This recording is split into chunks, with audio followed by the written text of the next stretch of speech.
Petugas damkar berupaya memadamkan api yang membakar sejumlah bangunan semi permanen di kawasan Gor Haji Agus Salim, Kecamatan Padang Barat, Kota Padang pada Kamis sore. Api berhasil dipadamkan setelah 1 jam kemudian, sementara penyebab kebakaran masih diselidiki. Namun diduga api berasal dari arus pendek listrik bangunan kantor sekretariat cabang olahraga Dayung.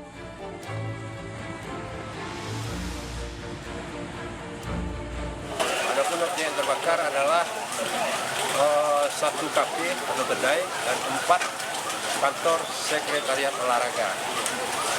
Ada korban jiwa, Pak? Korban jiwa ada 1 orang, laki-laki, diperkirakan umur sekitar 16 tahun. Itu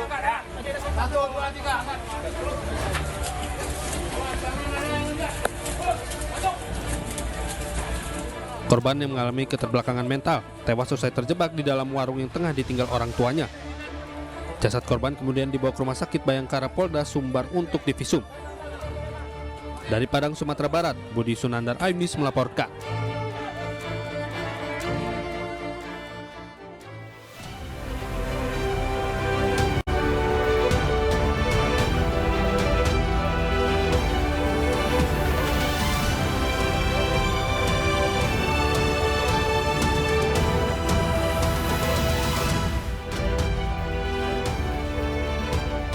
Pemain Timnas Indonesia U20 berbagi pita hitam sebagai simbol duka.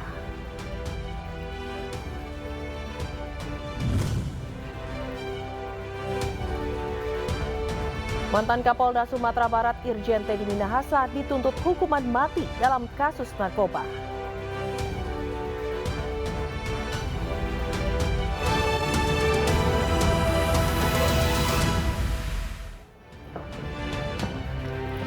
Halo, selamat malam pemirsa, apa kabar? Diduga tidak mau membayar parkir, seorang pengunjung toko rokok elektrik ribut dengan petugas parkir. Petugas parkir yang mengamuk sempat bawa senjata tajam dan mengancam pengunjung serta warga sekitar. Bersama saya Fazilah Kairnisa, inilah iNews Malam selengkapnya.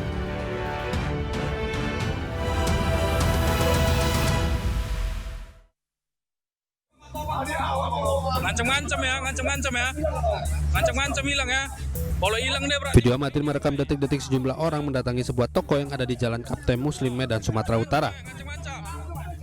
Diduga keributan bermula dari salah satu pengunjung toko yang tidak berkenan membayar parkir. Lantas sang preman kampung yang mengaku sebagai petugas parkir di lokasi itu langsung mengamuk dan tampak membawa senjata tajam. Bahkan sejumlah warga menyaksikan keributan di luar toko dan sempat merekam pun tak luput dari sasaran pemukulan oleh backing pengunjung toko ini. Tamu kita yang mengunjung PP ini diminta uang parkir, ini tidak terima. Memang udah berulang-ulang dia ini diapakan. Biasanya dia pun baiknya ngasih uang itu. Hanya mungkin semalam itu mungkin gak pas dia. Nah, teringat dia adalah lawan dia. oh, berarti sama pengunjung ya Bang ributnya ya? Iya. Saat ini petugas kepolisian Polrestabes Medan sudah turun ke lokasi untuk mengumpulkan alat bukti dan meminta keterangan sejumlah saksi. Dari Medan, Sumatera Utara, Ahmad Ridwan Nasution, iNews melaporkan. Pemirsa, aksi unjuk rasa ribuan mahasiswa menolak pengesahan Undang-Undang Cipta Kerja di Lampung berlangsung ricuh. Mahasiswa merusak barikade kawat berduri yang menghalangi mahasiswa untuk memasuki gedung DPRD Provinsi Lampung.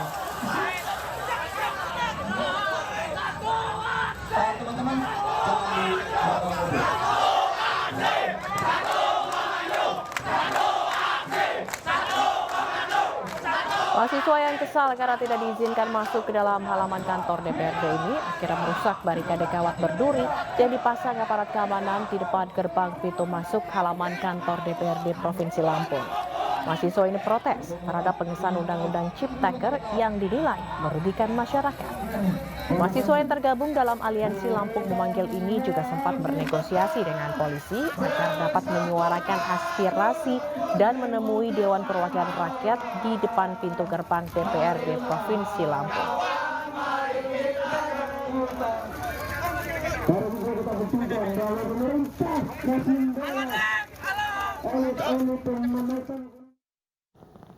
Para pemain timnas U20 beramai-ramai meluapkan kekecewaannya atas pembatalan Indonesia sebagai tuan rumah Piala Dunia U20 2023. Semua diungkapkan di dalam unggahan media sosial mereka.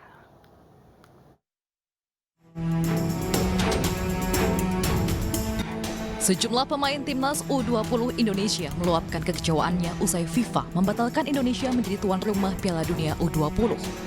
Rasa kekecewaan itu diluapkan dalam unggahan beberapa pemain timnas di media sosial mereka. Salah satunya Hoki Caraka. Ia meluapkan kekecewaannya dalam unggahan di media sosial. Hoki sempat menyinggung soal keikutsertaan Indonesia dalam laga Piala Dunia U20 adalah hasil giveaway. Bukan hanya Hoki Caraka, kekecewaan yang sama juga diluapkan oleh Nrabani Tasnim. Nrabani menulis seraya menyindir dengan ucapan terima kasih kepada seseorang yang telah menghancurkan pengorbanan para pemain timnas U20 Indonesia. Banyak dari pemain timnas U20 merasa impian terbesar mereka telah hancur dengan kejadian ini. Dari Jakarta, Tim Liputan iNews melaporkan. Wakil Ketua Umum PSSI temui para pemain timnas U20 setelah dipastikan status Indonesia sebagai tuan rumah Piala Dunia U20 dibatalkan. Pelatih dan para pemain mengaku sakit hati karena tidak jadi ikut serta di Piala Dunia U20.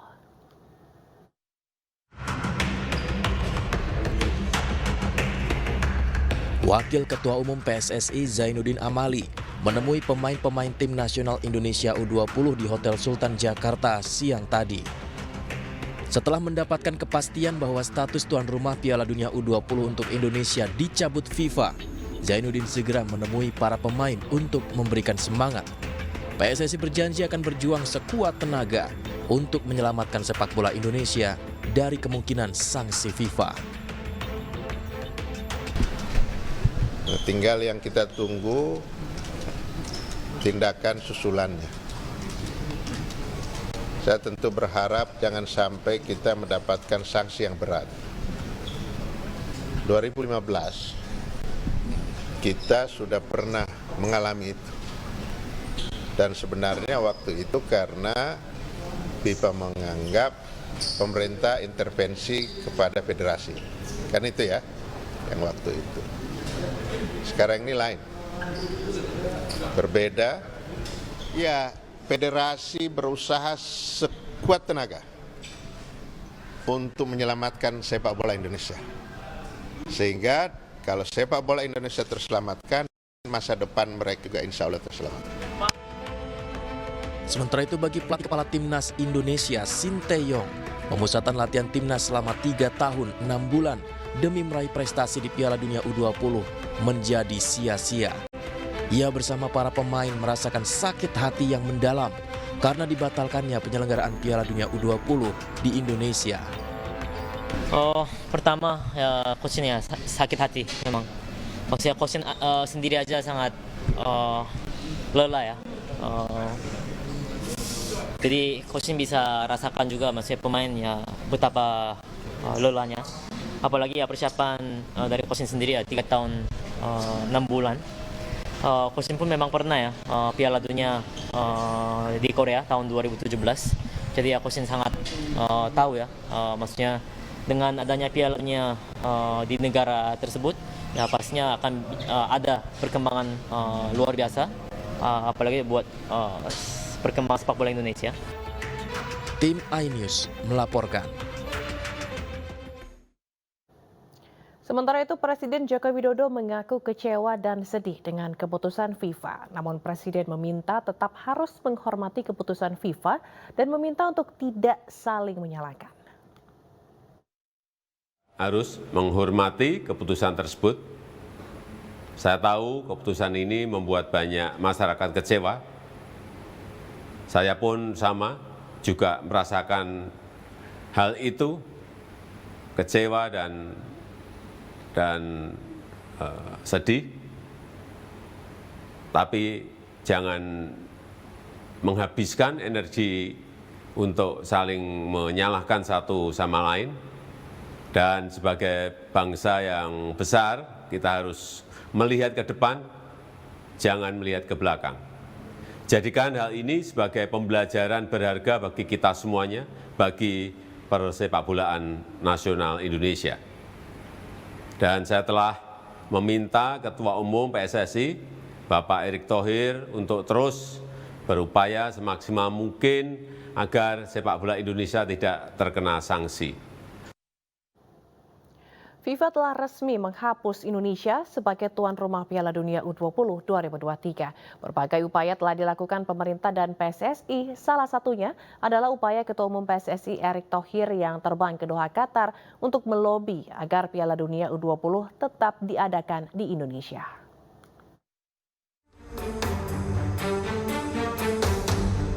Perjuangan Indonesia menjadi tuan rumah Piala Dunia U20 2023 harus kandas setelah FIFA secara resmi memutuskan mencoret Indonesia sebagai tuan rumah.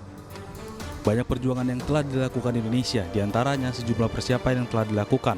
6 stadion telah dibenahi agar layak untuk menggelar pertandingan sesuai dengan standar FIFA. Bahkan Senin lalu, tim dari FIFA sempat melaksanakan pengecekan Stadion Kapten Iwayan Dipta di Kabupaten Gianyar, Bali. Pengecekan ini dilakukan terhadap seluruh fasilitas utama maupun fasilitas penunjang yang ada di Stadion Kapten Iwayan Dipta, seperti fasilitas parkir, pintu masuk, area lapangan, hingga ruang ganti. Secara tim, persiapan untuk berlaga di ajang Piala Dunia U20 juga sudah dipersiapkan dengan matang. Timnas U20 Indonesia sudah menjalani pemutusan latihan dan berlaga di Piala AFC U20 sebagai persiapan mengikuti Piala Dunia. Namun mimpi anak-anak muda ini harus dipupus karena mereka akhirnya batal tampil di Piala Dunia. Sebelum FIFA mencoret Indonesia sebagai tuan rumah, Presiden Joko Widodo telah mengutus Ketua Umum PSSI, Erick Thohir, menemui tim FIFA untuk mencari solusi terbaik agar status tuan rumah Piala Dunia U20 2023 tidak dibatalkan. Namun FIFA tetap bersikukuh memutuskan untuk melepas Indonesia sebagai tuan rumah di Piala Dunia U20. Dalam rilis resmi, FIFA menyatakan kondisi di Indonesia tidak ideal untuk menggelar ajang yang dinantikan pecinta sepak bola tanah air. Sebelumnya, sejumlah kepala daerah, organisasi massa, bahkan partai politik menolak kedatangan timnas Israel di Piala Dunia U20 yang rencananya akan digelar di Bali dan Solo, Jawa Tengah. Timnas U20 Hugo Samosir, Dava Fasya, dan Kadek Arel harus menelan getir gagalnya Indonesia menjadi tuan rumah Piala Dunia U20. Luapan kekecewaan memuncak atas perjuangan dan kesiapan panjang yang terlanjur matang untuk ajang Piala Dunia. Dan berikut wawancara Anggi Pasaribu dengan Timnas U20. Kemarin mendengar sudah resmi bahwa Indonesia batal jadi tuan rumah U20. Gimana nih Mas? Tentu perasaan kita pasti sangat sedih ya dan kecewa gimana kita sudah menanti ini selama kurang lebih 2 tahun. Kita sudah berlatih bersama tapi apa boleh buat ya, kejadian ini membuat mimpi kita sudah terkubur gitu saja. Dan semua menangislah karena tahu akan hal ini. Dan kita juga komen-komen lah di IG-nya, ada di suatu media sosial supaya kita bisa meluapkan amarah kita. Boleh diungkapkan nggak Mas, seberapa dalam kekecewaan itu ketika malam kemarin betul-betul sudah resmi batal? Artinya Timnas Indonesia resmi tertutup untuk berlaga di Piala Dunia U20. Pastinya saya pribadi sangat sedih sekali. Saya patah hati karena mimpi terbesar saya harus hilang. Ya, saya berharap juga untuk FIFA tidak sanksi Indonesia yang berat ya. Soalnya buat karir kita ke depannya, kita juga hidup di sepak bola. Kita dari kecil pengen jadi sepak bola. Dari kecil? Iya. Orang tua sendiri begitu dengar kemarin Mas Hugo dengan teman-teman nggak bisa main, sempat telepon orang tua dan kemudian ada tanggapan nggak? Setelah kumpul di lobi sama semua coach, staff, dan official, saya langsung telepon papa saya sama adik saya. Jadi itu berdua, papa dan adik. Saya ngeliat adik saya langsung ya nangis karena saya udah janji sama diri saya sendiri, saya akan bikin gol buat adik saya. Terus saya pakai baju foto, kan ada foto baju keluarga saya buka baju terus ke orang tua saya begitu. Saat itu yang disampaikan pelatih ke teman-teman gimana? Kata aku juga kecewa, saya tidak bisa membayangkan katanya perjuangan kalian harus sia-sia seperti ini. Dia tidak peduli apa itu politik atau agama, karena ini kan sepak bola. Sepak bola itu tidak bisa disangkut pautkan dengan politik. Masih ada harapan nggak nih Mas untuk tetap berkarya, untuk tetap mimpinya dijaga sebagai pemain bola? Semangat iman itu masih ada nggak Mas? Pastinya akan tetap selalu ada sih, karena dari kecil saya udah cinta sepak bola, dan buat saya sepak bola adalah segalanya buat saya lah.